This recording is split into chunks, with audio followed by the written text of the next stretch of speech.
Victoire Kwasi est parente d'élèves. Interpellée par un changement de comportement de son fils, elle s'est vite rendue compte que ce dernier avait de graves addictions. Quand les enfants vont à l'école, tu ne peux pas gérer l'école aussi.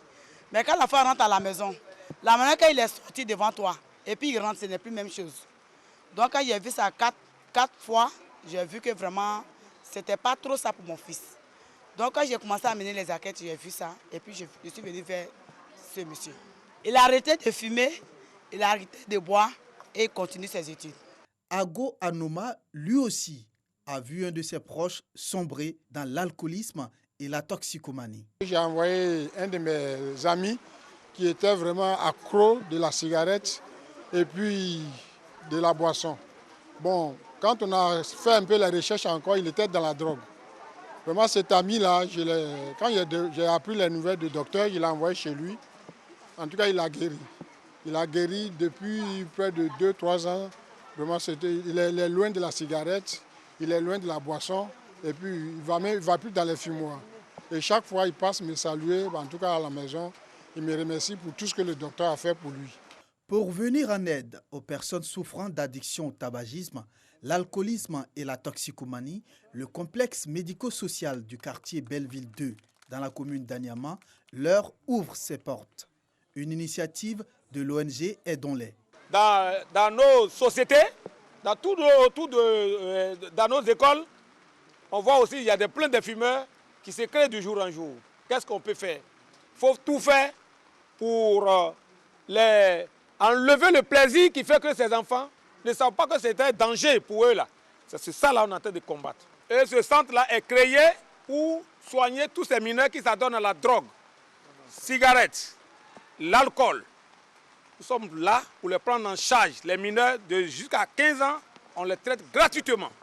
En Côte d'Ivoire, selon le programme national de lutte contre le tabagisme, l'alcoolisme, la toxicomanie et les autres addictions PNLTA, on observe 15,2% de fumeurs chez les élèves âgés de 13 à 15 ans.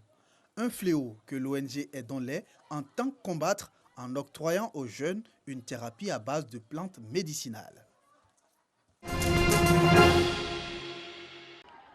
200 tables bancs pour les écoliers et élèves des sous-préfectures de Marabadiassa, Nguessankuro, Bodokoro et Lulubo dans la région de Gbeke. Pour un coût global de 27 millions de francs CFA, ce don de la fondation Koli Adjo vient pour soulager les parents d'élèves, le personnel enseignant et les apprenants en cette rentrée scolaire. Inviter nos enseignants et même nos enfants à bien vouloir nous aider à poursuivre ces actions éducatives en participant activement à la réception et à l'entretien pour faire un bon usage de ces kits scolaires. Recevant ce don, les acteurs locaux du système éducation-formation ont salué ce geste qui vient à point nommé. Les camions chargés de mobilier et d'ouvrages scolaires offerts à vos élèves de Bodokro. Nous, gestionnaires des structures éducatives de Bodokro, vous disons mot-cloire. Parrain de cette cérémonie de remise des kits scolaires, Jacques Assaouri, le directeur général du Trésor et de la comptabilité publique, s'est félicité de ce geste qui met fin à la souffrance des parents. Beaucoup de mes camarades d'époque avaient dû abandonner l'école en cours de route parce que le papa n'était pas en mesure d'acheter les fournitures. Et aujourd'hui, quand on me sollicite pour de telles entreprises, je ne peux que m'empresser. Le secrétaire d'État chargé de l'enseignement technique et de la formation professionnelle, Brice Kwasi, représentant Adaman Bictogo, a engagé les bénéficiaires à faire honneur à la fondation Koli Adjo à travers des meilleurs résultats scolaires. Le président de la République, son Excellence Alassane Ouattara, fait en sorte de soulager les parents parce qu'il dit que plus jamais un enfant ne doit arrêter les bancs parce qu'il manque des bancs, parce qu'il manque des manuels scolaires. Le secteur pédagogique de Bodokro compte 65 écoles primaires, un lycée moderne pour plus de 11 000 apprenants.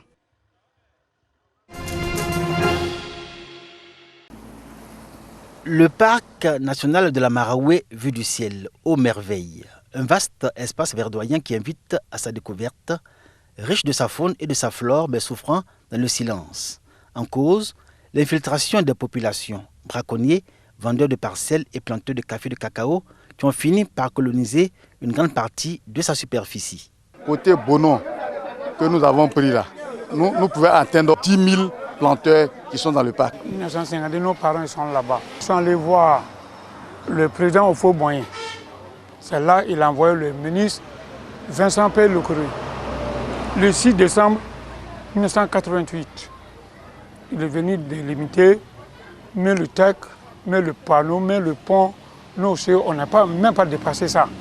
Maintenant, le OIP dit, nous, actuellement, nous, le Garango, on est dans le parc. On est venu et on a payé la terre les gourous de l'Upafla depuis les années 1951. Le parc national de la Marawe, à cheval entre zone savanéicole et zone forestière, s'étend sur une superficie de 101 000 hectares.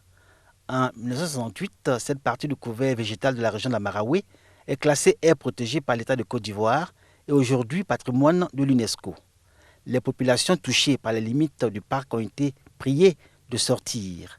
Les planteurs notamment, qui cultivaient le café et le cacao. Puis le temps passe. Le parc de la Marawe connaît des phases de recolonisation qui atteignent leur pic à la faveur de la crise militaro-politique de 2002. Le parc national de la Marawe, c'était l'un des parcs les mieux conservés en Côte d'Ivoire et qui recevait d'énormes visiteurs avant l'avènement de la crise post-électorale. Aujourd'hui, le parc a une phase de restauration. Campement de Yobouekro. Les populations reçoivent la visite du commandant du parc accompagné d'éléments en mission de patrouille. Les populations des campements à l'intérieur du parc, autant que celles des villages riverains, espèrent que les zones agroforestières mises en valeur avant la date de création du parc leur soient rétrocédées.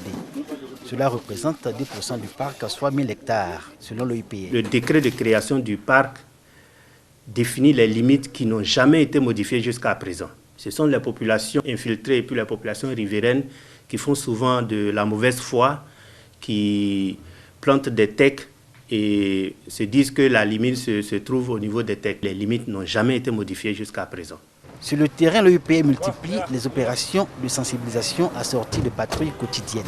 Beaucoup de cœur à l'ouvrage, mais les moyens d'action limités et trop faibles ne peuvent freiner l'ardeur des prédateurs du parc national de la Marawe, agressifs à souhait. Nous avons aperçu une piste qui était empruntée par des braconniers. Je me suis retrouvé nez à nez avec lui. Aussitôt, il a ouvert le feu. J'ai reçu 14 plombs au niveau de l'épaule droite et au niveau de la rétine, 3 plombs. J'ai fait plus de 3 mois au CHU de Trècheville où il y a eu une opération. Dans un environnement de travail difficile, les agents de surveillance du parc de la Marawe ont réussi à réduire le taux d'occupation de cette aire protégée de 30%. Les opérations de déguerpissement y ont été menées, particulièrement dans la zone forestière où il y a encore la présence de clandestins. Ce qu'ils disent tous, nous ne savons pas où aller. Et c'est ici que nous pouvons entreprendre quelque chose pour nourrir nos différentes familles. Et ce qui n'est pas juste.